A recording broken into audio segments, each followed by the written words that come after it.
The courthouse stood tall against the setting sun, its shadows stretching across the parking lot as the day wound to a close. Inside, a distinguished African-American woman in her mid-40s gathered her papers, tucking them neatly into her leather briefcase. She'd just wrapped up a challenging case involving community property rights, the kind of day that reminded her why she'd chosen this path 15 years ago. The clock on her chamber wall read 6:45 p.m. Most of her colleagues had already left, leaving behind the gentle hum of the cleaning crew's vacuum cleaners echoing through the marble hallways. She took a moment to look around her office, walls lined with law books and framed certificates that marked her journey from a small-town girl to one of the most respected judges in the district. "Heading out, Judge," called out Mr. Wilson, the elderly security guard who'd been working the evening shift for as long as anyone could remember. He had a kind smile that always made the end of these long days a bit brighter. "Yes, finally," she replied, returning his warm smile. "My sister's expecting me for dinner tonight. You know how she gets when I'm late." They shared a knowing laugh. Her sister's legendary punctuality was well known among the courthouse regulars. As she walked to her car, her judicial robes draped carefully over one arm, she thought about changing. It had become second nature now, this evening ritual. The transformation from her official role to what some might call civilian clothes, a simple blazer and slacks that felt more appropriate for the drive home through the suburban streets. The parking garage was quiet except for the click of her heels against the concrete. She placed her robes in their garment bag, laying them gently across the back seat of her silver sedan. The briefcase went next, then her phone was set up for navigation. Her sister had recently moved to a new place, and she wanted to make sure she took the quickest route. The drive started peacefully enough. She turned on the evening news, half listening to updates about local community events and weather forecasts. The streets were relatively empty, and the sunset painted the sky in beautiful shades of orange and purple. She even had time to plan tomorrow's docket in her head, a habit she'd developed over years on the bench. Little did she know this routine evening was about to become anything but ordinary. As she turned onto Maple Avenue, a street lined with expensive homes and manicured lawns, she noticed the flash of red and blue lights in her rearview mirror. A police cruiser had appeared seemingly out of nowhere, signaling her to pull over. She felt that familiar flutter in her stomach, the one that every person of color knows too well, regardless of their position in society. Even after all these years, after all her accomplishments, that feeling never quite went away. But she knew the drill. Turn on the interior light, keep hands visible on the steering wheel, remain calm and professional. As she pulled to the curb, she took a deep breath and reminded herself of something her father always said. Dignity isn't given to you by others, it's something you carry within yourself. With those words in mind, she waited for the approaching footsteps, unaware that the next few minutes would spark a chain of events that would echo far beyond this quiet suburban street. Through her side mirror, she watched the officer approach, his hand resting casually on his holstered weapon, a sight that made her heart beat just a little faster, despite her years of experience in the justice system. The next few moments would prove that sometimes the most powerful lessons about justice come not from the bench, but from unexpected encounters on ordinary evenings like this one. The officer's footsteps crunched on the gravel, slow and deliberate. Through her mirror, she could see him taking his time, scanning her car from back to front with his flashlight. The beam swept across her back window, lingering for a moment on her carefully hung judicial robes, though from outside they probably just looked like any dark piece of clothing. "License and registration," he barked before even reaching her window. His tone made her stomach tighten. She'd heard that particular edge in people's voices before, and it never led anywhere good. Still, she kept her hands visible on the steering wheel, movements slow and deliberate as she responded. "Good evening, officer," she said calmly, her voice carrying the same measured tone she used in her courtroom. "May I ask why I'm being pulled over before I reach for my documents?" It was a reasonable question, asked politely, but the officer's reaction was immediate and harsh. "I don't need to explain myself to you," he snapped, shining his flashlight directly into her face. "Just hand over your documents. Now." The light was blinding, forcing her to squint and turn away slightly. She noticed he hadn't answered her question about the reason for the stop, a detail her legal mind automatically filed away. "Of course, officer." I'm going to reach for my purse in the passenger seat now. She narrated her movements carefully, the way her father had taught her years ago. The purse was right there, but she moved towards it with exaggerated slowness, making sure every motion was clear and unthreatening. The officer's impatience radiated through the window. "What's taking so long?" I said, "Documents." His voice rose with each word, and she could hear the aggression building. Her hands didn't shake as she opened her purse. Years of maintaining composure in tense courtroom situations had taught her well, but her heart was racing. As she handed over her license and registration, the officer snatched them from her hand. His flashlight beam bounced between her face and the documents, and she could see the moment he noticed her address in one of the city's more affluent neighborhoods. "This your current address?" he questioned, suspicion heavy in his voice. "And what exactly are you doing in this neighborhood?" The implication in his tone was clear as day. She'd heard it countless times before, just rarely this blatant from someone wearing a badge. "Yes, that's my current address," she replied evenly, maintaining her professional demeanor. "I'm actually on my way to have dinner with my sister." She could have mentioned her profession, could have dropped the word judge right then and there, but something made her hold back. This interaction was revealing truths that needed to be seen. The officer's radio crackled, breaking the tension momentarily. But when he turned back to her, his demeanor had only grown more aggressive. "Step out of the vehicle," he ordered, his hand moving to rest on his holster. The gesture wasn't subtle, it wasn't meant to be. She felt her legal training kick in, analyzing every word and action. "Officer, I don't understand. You still haven't told me why I was pulled over. Could you please explain?" Her voice remained steady, but her mind was racing, documenting every detail of this encounter. The time on her dashboard read 7:15 p.m. She noted that too. I said, "Step out of the vehicle." His voice had risen to a shout now, echoing off the houses lining the quiet street. A porch light flicked on in a nearby home, and she could see curtains moving in another. There were witnesses now, but somehow that made the situation feel even more dangerous. As she reached for her seatbelt, moving with deliberate slowness, she knew this night was about to become something bigger than a simple traffic stop. The question was, how far would it go before someone recognized who she really was? And more importantly, should that even matter? The evening air felt heavier now as she carefully stepped out of her car. Her legs were steady, but her mind was racing with every detail. The position of nearby houses, the faces peering through windows, the exact words being spoken. Years on the bench had taught her the importance of remembering every detail when things went wrong. "Walk to the back of your vehicle," the officer commanded, his voice carrying that dangerous edge that made nearby dogs start barking. She complied, her heels clicking softly against the pavement, hands held slightly away from her sides where they could be clearly seen. The neighbors were watching now. She could feel their eyes from behind their curtains. "Is there a problem, officer?" she asked again, her voice carrying the same calm authority she used in her courtroom. But this wasn't her courtroom. Here, on this dark street, she was just another person being judged by the color of her skin rather than the content of her character. "You people always think you can talk your way out of everything," he sneered, taking an aggressive step closer. "I've been watching you cruise through this neighborhood. You don't belong here." His words hung in the air, heavy with prejudice, while his hand still rested meaningfully on his holster. A cool breeze rustled through the trees, carrying the sound of someone's screen door creaking open. More witnesses. Good, she needed them. "Officer," she began, keeping her voice level, "I believe you're making assumptions that—" "Hands on the car," he interrupted, voice rising. "Spread your legs." The command echoed down the quiet street.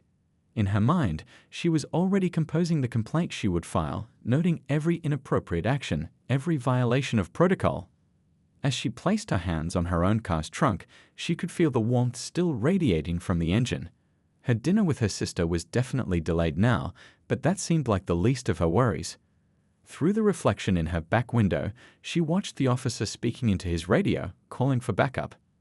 "What exactly am I being detained for?" she asked, maintaining her professional tone despite the humiliation of her position. "You still haven't stated the reason for the traffic stop."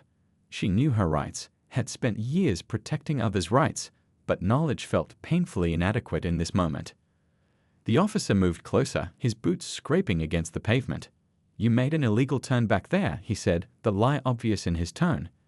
"And your attitude is making me suspect there might be something else going on here." She almost laughed at the absurdity of it all. Here she was, a judge with 15 years on the bench, being treated like a criminal because she happened to be driving while black in an upscale neighborhood. The irony would be amusing if it wasn't so dangerous. More lights appeared in the distance, backup arriving. She could hear the rumble of another police car approaching, and for a moment she wondered if she should reveal her identity now. But something told her to wait. This moment needed to play out, needed to be documented. Sometimes the best way to fight injustice was to let it show its face clearly. The second police car pulled up, its headlights adding to the dramatic scene unfolding on this quiet suburban street. The original officer turned to greet his backup, his posture radiating a confidence that came from feeling untouchable. But he didn't know what was coming, didn't know that his actions tonight would soon be examined under a very different kind of light. As she stood there, hands still placed on her car's trunk, she thought about all the cases she'd presided over, all the times she'd heard testimony about situations exactly like this one. But experiencing it firsthand was different. It made everything she'd heard in her courtroom so much more real, so much more urgent. The night wasn't over yet, not by a long shot. And soon, very soon, this officer was going to learn a lesson about making assumptions.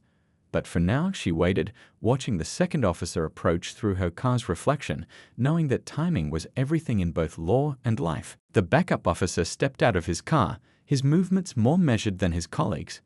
The scene before him must have looked strange. A well-dressed professional woman standing with her hands on her car, surrounded by the harsh glare of police lights that turned everything red and blue in alternating flashes. "What seems to be the problem here?" the second officer asked, his tone neutral but curious. Before she could respond, the first officer jumped in, his words tumbling out with barely contained aggression. "This one's giving me trouble," he said, as if she wasn't even there. Suspicious behavior, possible stolen vehicle. The accusation hung in the air like smoke, bitter and baseless. She took a deep breath, feeling her judicial composure being tested like never before. "I'd like to speak to a supervisor," she stated clearly, her voice carrying the weight of years of courtroom authority. "And I'd like to know why I'm being treated this way when I've broken no laws." Her words were met with a scoff from the first officer. "A supervisor? You'll be lucky if you don't end up in handcuffs," he threatened, taking a step closer. The backup officer's expression shifted slightly. Something about this situation wasn't sitting right with him. Good. She needed at least one reasonable person here. More neighbors had emerged onto their porches now, cell phones held up discreetly, recording everything. The first officer noticed too, his aggression seemingly fueled by the audience. "Last warning, stop running your mouth or you're going to jail." She straightened up slightly, though keeping her hands visible on the car. Years of handling difficult cases had taught her about moments like this, moments when standing your ground meant more than just physical positioning. "Officer," she began, her voice clear and steady, "I am a law-abiding citizen who has done nothing wrong. You have yet to provide any legitimate reason for this stop. I am formally requesting your badge number and a supervisor on scene." The backup officer shifted uncomfortably, perhaps sensing that this situation was rapidly spinning out of control. He keyed his radio, speaking quietly into it. The first officer, however, was already reaching for his handcuffs. "That's it," he growled, the metal of the handcuffs clinking ominously. "You want to play games? Let's see how smart you are down at the station." But before he could take another step, a new set of headlights swept across the scene. Through the reflection in her car window, she could see a police SUV pulling up, this one with supervisor markings. The timing couldn't have been better. The first officer's hand froze on his handcuffs, his earlier confidence wavering just slightly. She remained still, her heart pounding but her exterior calm. The neighbors were still watching, still recording. This moment would be remembered, documented, and examined.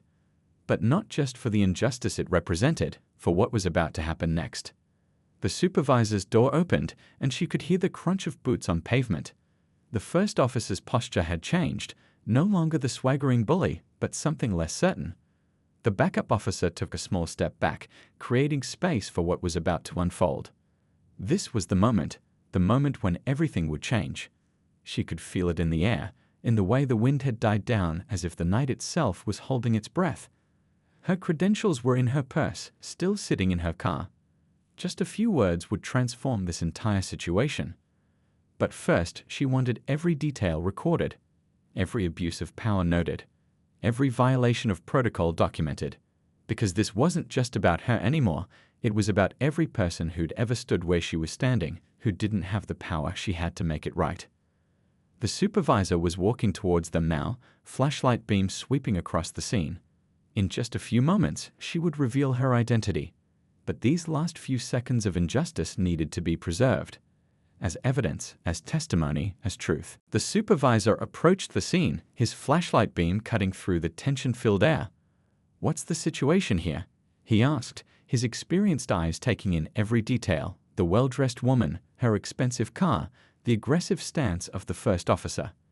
"Sir," she spoke up before anyone else could, her voice carrying the same authority that had guided countless courtroom proceedings, "I'd like to retrieve something from my purse, if I may." The supervisor nodded, and she could feel the first officer's confusion at this exchange. Walking to her car door with measured steps, she reached inside and pulled out her purse.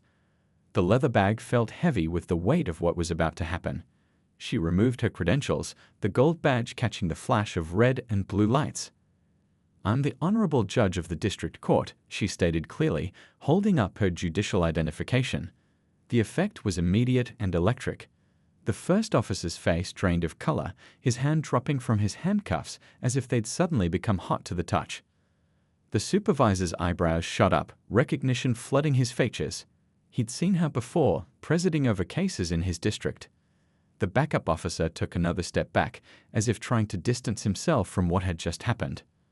"Your Honor," the supervisor began, his tone completely transformed, "I sincerely apologize for this situation."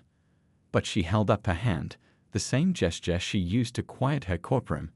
This moment wasn't about apologies, not yet.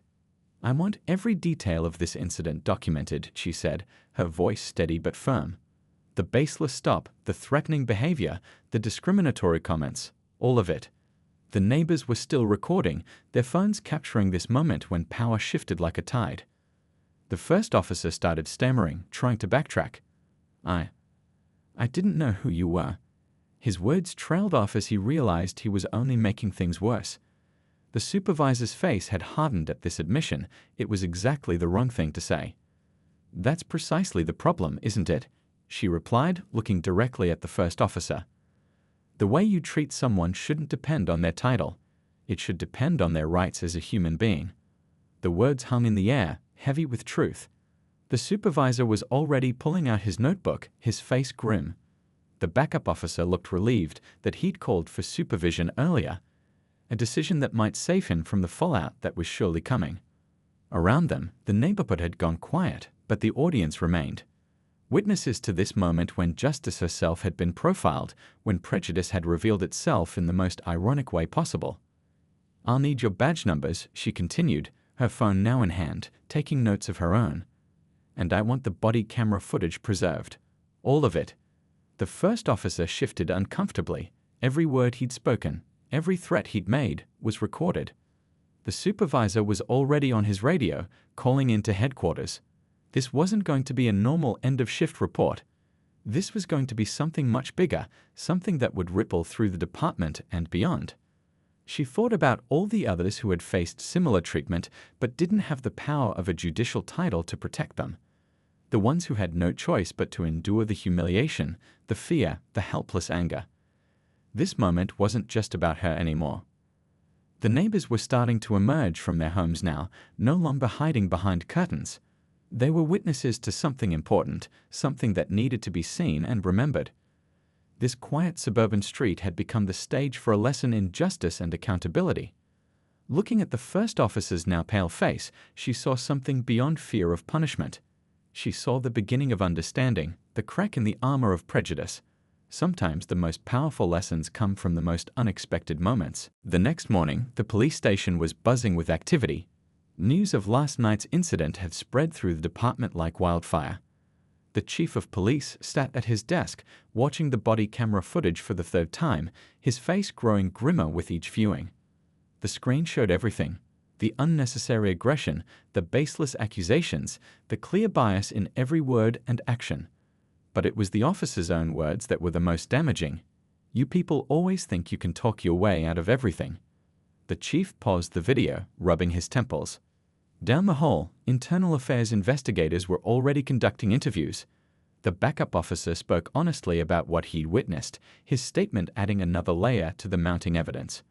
The supervisor who arrived on scene provided his own detailed account, his experience helping him notice details others might have missed. The first officer sat alone in a conference room, staring at his hands. His personnel file lay open on the table, 15 years on the force, several complaints about aggressive behavior, but nothing that had stuck until now. This time was different. This time there was no explaining it away. Meanwhile, at the courthouse, the judge was in her chambers, reviewing the incident report she'd prepared. Every detail was there: the exact times, the precise words used, the witnesses who had recorded the scene. Her legal training had served her well in documenting everything. Her phone hadn't stopped ringing since morning.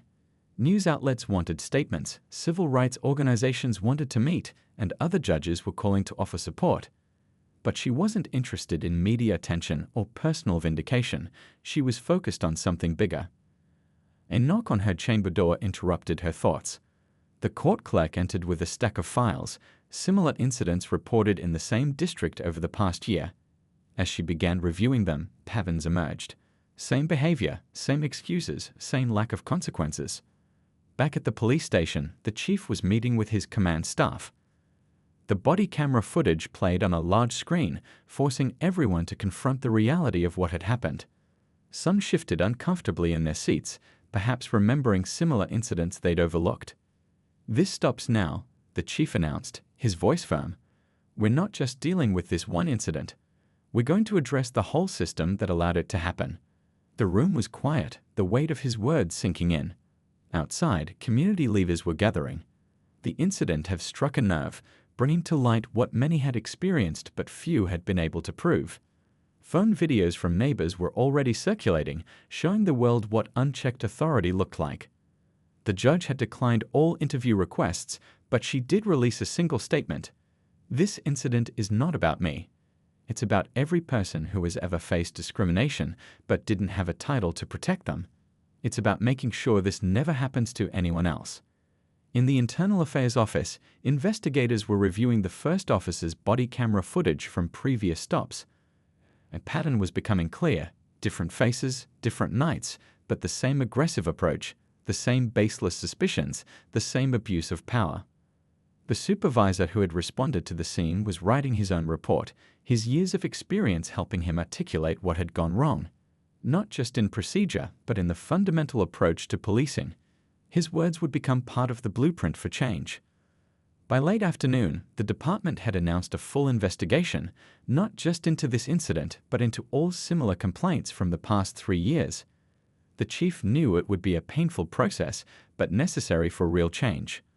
The judge sat in her chambers, reviewing yet another file. She wasn't looking for revenge or punishment. She was looking for patterns, for opportunities to make lasting changes.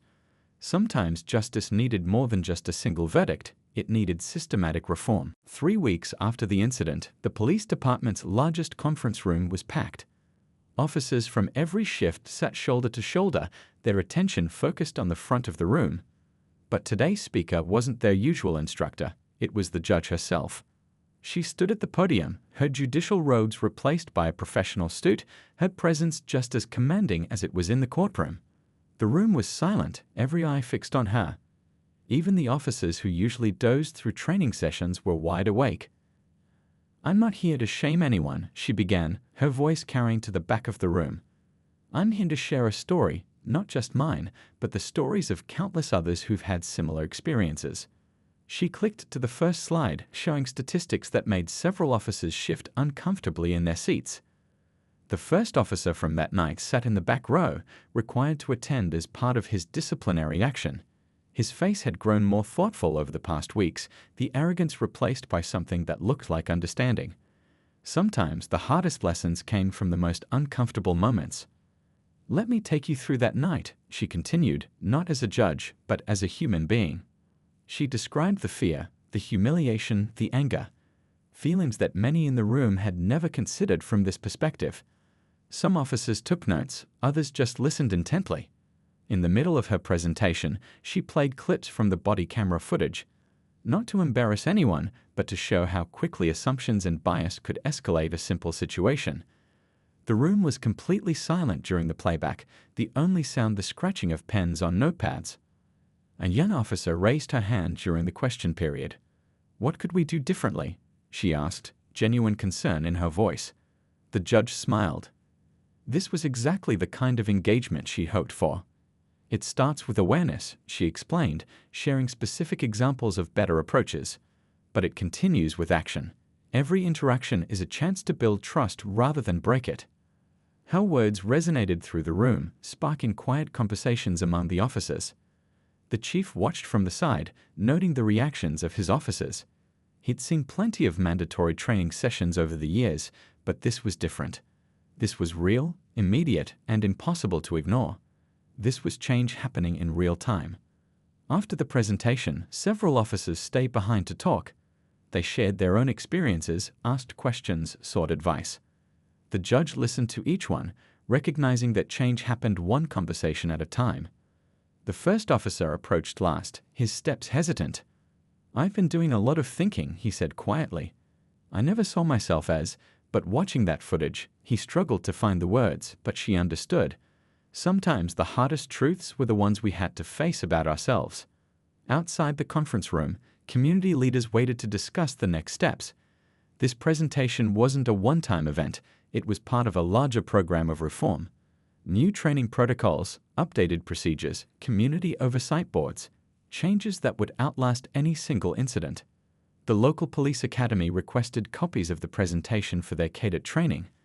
Other departments from nearby cities called, asking for guidance in implementing similar programs. What happened on that quiet suburban street was spreading ripples far beyond its borders. Back in her chambers that evening, the judge reviewed the day's events. She'd seen something in the officers' faces today, not just shame or defensive anger, but real understanding. It wasn't about pointing fingers or assigning blame. It was about creating change that would last. She thought about the young officer who'd asked what they could do differently. That's where hope lived, in the willingness to learn, to change, to do better. Sometimes the most powerful response to injustice wasn't punishment, but education and understanding. 6 months after the incident, the police department looked different. Not just in policies written on paper, but in the way officers carried themselves, the way they approached their daily work. Change was happening, slow but steady, like a turning tide. The training room buzzed with activity as officers gathered for their morning briefing. Gone were the days of simply reviewing incident reports and assignments. Now, each shift started with a discussion about community interaction, about seeing people as people first. The first officer from that fateful night had become an unexpected advocate for change. His transformation wasn't immediate or easy, but it was real. Today, he was sharing his own story with a new group of officers, his voice carrying the weight of hard-earned wisdom. "I used to think I was just doing my job," he told them, standing at the front of the room. "But that night showed me how wrong I was.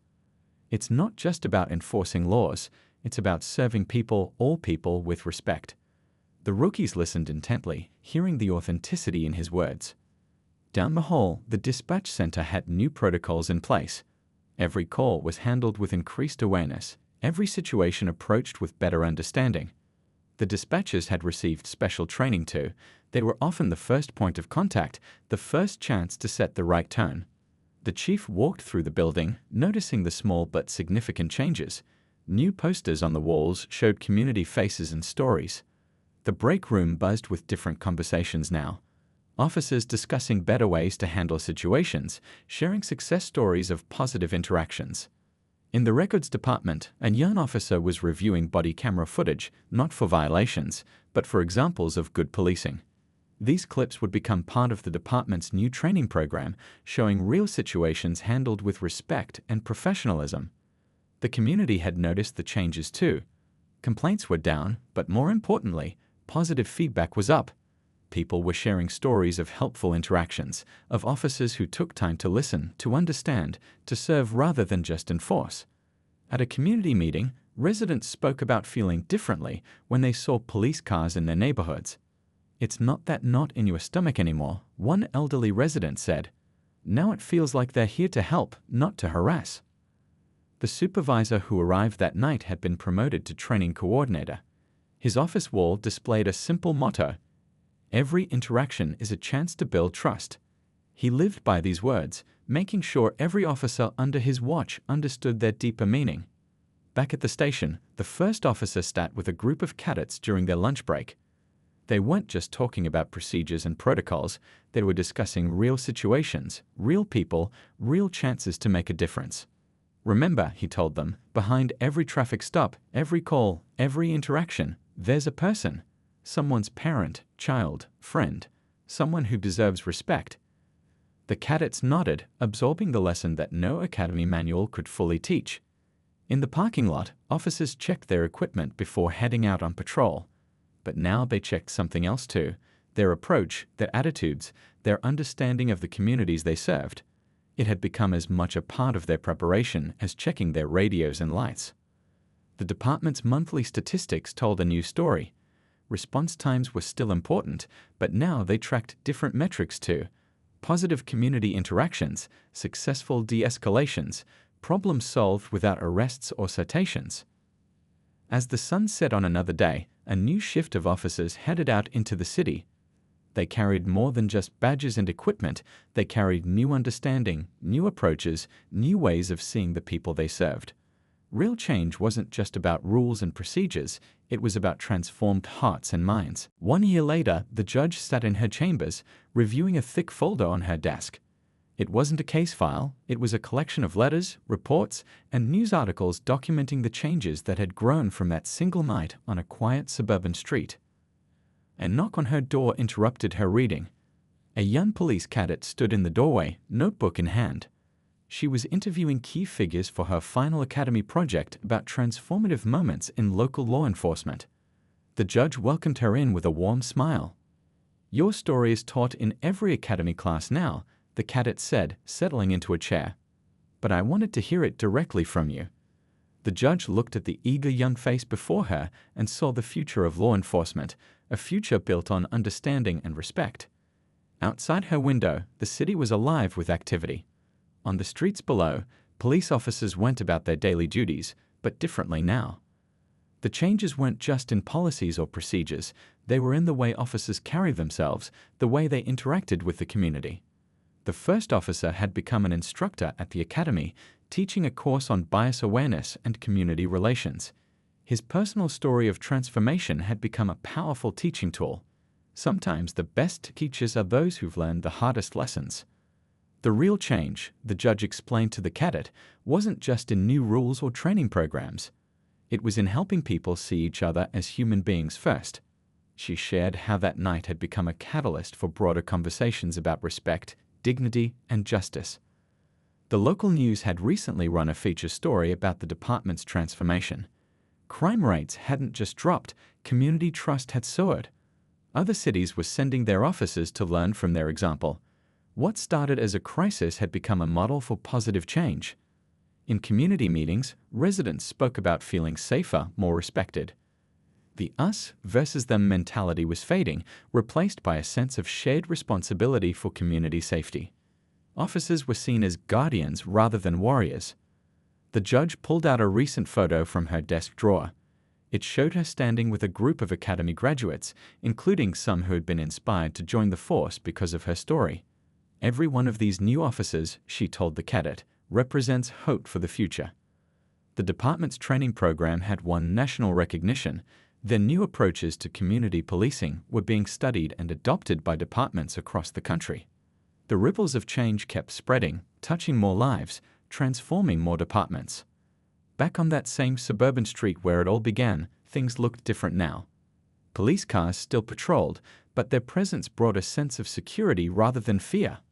Officers stopped to chat with residents, knowing that every interaction was a chance to build trust. The young cadet finished her interview and stood to leave, but paused at the door. "Your Honor," she said, "your story changed how I see my future role as an officer." The judge smiled, knowing that this was how real change happened, one person, one story, one heart at a time. As the day drew to a close, the judge walked through the courthouse parking lot. A patrol car drove by, and the officer inside gave a respectful nod. She returned the gesture, remembering how far they'd come from that night a year ago. The sun was setting as she got into her car, painting the sky in beautiful colors. She thought about all the lives touched, all the changes made, all the lessons learned.